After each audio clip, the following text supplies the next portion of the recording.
Hello everyone, welcome to today's video, and I'm going to show you how to create a material board digitally and physically. And there's no right or wrong way to do this, but this is how I like to do mine because it's very clean and organized and clear.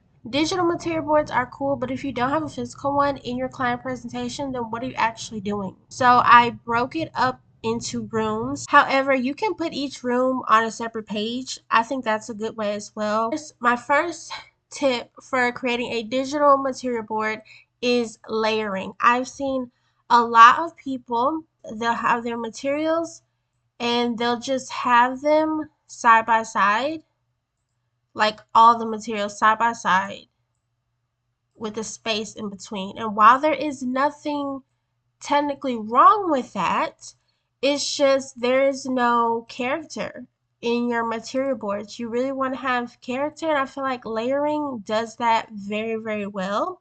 So as you can see right here, I have this material on top of this one on top of this one. And now the second tip, which leads me into it, after you layer, you want to add some shadow and depth. So in this program right here, Canva, you can do that by selecting the material, clicking edit, and then scrolling down to effects and click shadows. You can choose a glow option, drop, or an outline. I usually just do the drop or the glow depending on how the image was inserted into Canva. Now the next tip I have is the paints for the wall finishes. I recommend not just doing it in a simple square like this. This is not a paint, but I'm just saying. I don't recommend doing it in a plain square like this. This is the paint for this lobby, and I chose to put the color in there as like a swatch. And so you can either do that or do like a dollop. If you don't know what a dollop is, it's literally like a glob of paint.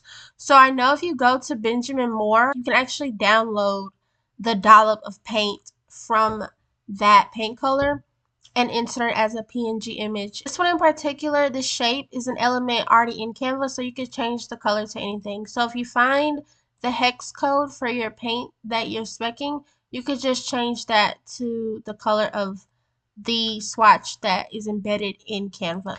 Now the next tip is tagging your materials. This is mainly for digital material boards, but I have seen tags on physical material boards, and that is done with a label maker, very tiny font of course. So for digital material boards, which tagging is most common on, you want to have the material, of course, and in the corner where there's top, bottom, wherever your preference is, you would have abbreviations for what that material is and not the quantity, but in what order you selected it, kind of in a way, or what number it is. So for example, this is wallpaper number 1. This was the first wallpaper I selected, and it's also for the lobby, which is the first room you walk into this building. So it just makes sense for this wallpaper to be wallpaper number 1. But then if you go to another room, such as this 3D XR workshop, in this corner, I have wallpaper number 4 because that was the 4th wallpaper I selected. Now, if you don't have a second type of that material, there's no need to put a number. So for example, this LVT flooring, as you can see, it doesn't say LVT1. Why would it say LVT1 when that is the only LVT I have in this entire project? Now, if I had another LVT, like if I had like a gray LVT or even just another selection of an LVT used in this project, I would label this one LVT1 and the next one LVT2. I'm going to leave in the description box a list of all the abbreviations that I use for all of my projects so you can reference them and use them too. There are certain things that you will see are not tagged. That is because that's not a specified material. It's just a material that is used. For example, I have this wood swatch here because there are wooden beams used in the cafe and in the lobby, or there's wood material used in the lobby on one of the side tables, and then in the cafe I use wood beams for one of the ceiling finishes. So I'm not, specking a specific product of wood, but the client will know that there is wood used in this room. And same for this material here. This is a type of metal that is used on one of the coffee tables in the lobby. But I'm not speccing that type of metal, but I will spec that coffee table. So the client will know where this metal, is coming from. Okay, so for a physical material board, there's two ways, or multiple ways you can do this, but the main two ways I've seen them presented are mounted on an actual foam board, or you could get the material trays, which I'll put a picture of what that looks like. Now, you want to have all of your samples.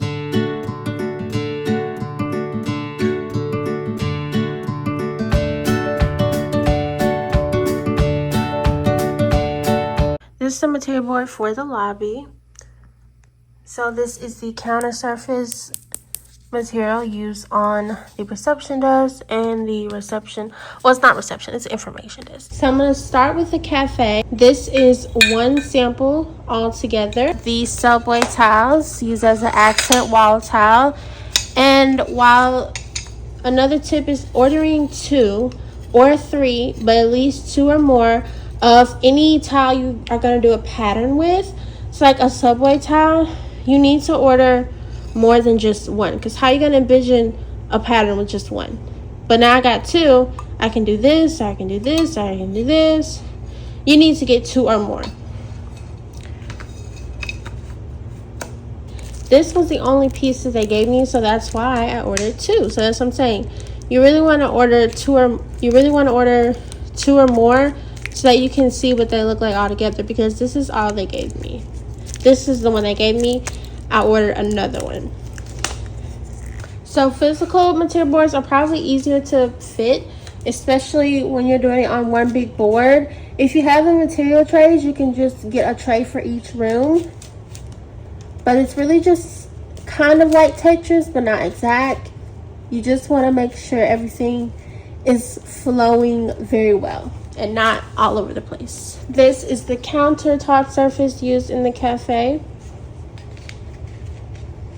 And now these are the laminate finishes used in the workers area. I did get multiple of those. You can kind of see it has specks in it.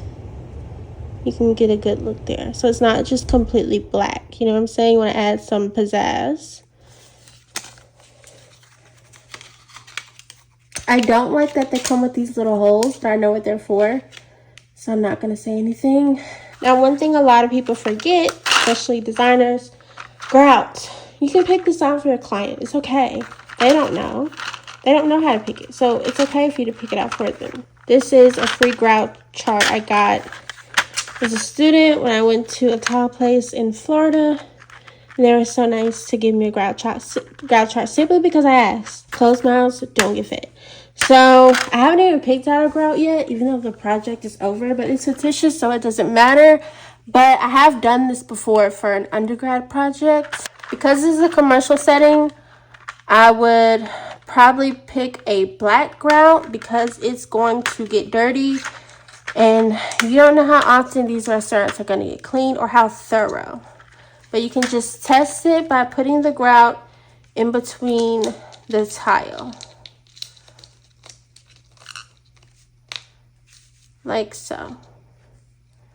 And I think that looks pretty good. So you can poke it out a little even.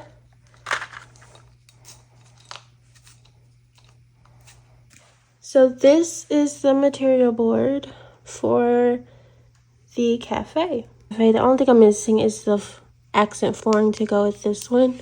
That's the sample that I couldn't get, but I do wish Tile Bar would have sent like the other orange pieces to go, or at least another one.